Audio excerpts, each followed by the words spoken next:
In today's video, I'm going to teach you how to set up automations in Zendesk. Automations in Zendesk are time-based rules that check your tickets every hour and take action when certain conditions are met. They're great for follow-ups, reminders, and keeping your queue moving without manual effort.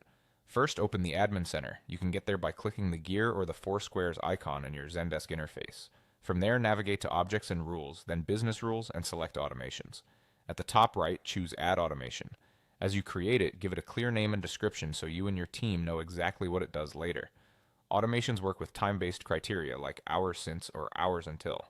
For a common scenario, nudging customers who haven't replied, set up your conditions so that all of the following are true.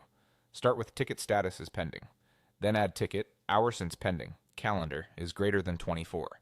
Using calendar time here means it counts all hours, not just business hours.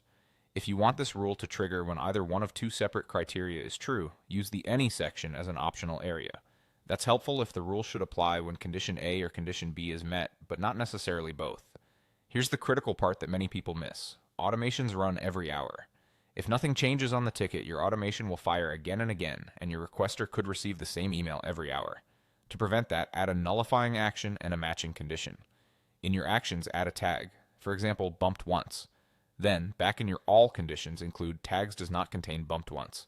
That tag is your safeguard. The first run adds it, and the condition stops the automation from running repeatedly. With the logic in place, choose the actions you want. A classic option is a notification. Email the requester to let them know you're still waiting for their reply. You can also use automations to manage lifecycle and urgency. For instance, changing a solved ticket to closed after 4 days keeps your backlog clean. Or you might bump the priority to urgent if a ticket hasn't been assigned in 4 hours, making sure nothing slips through the cracks. That's the core flow. Access automations, define time-based conditions, include a nullifying action and condition to avoid repeat triggers, and then select the actions that match your workflow.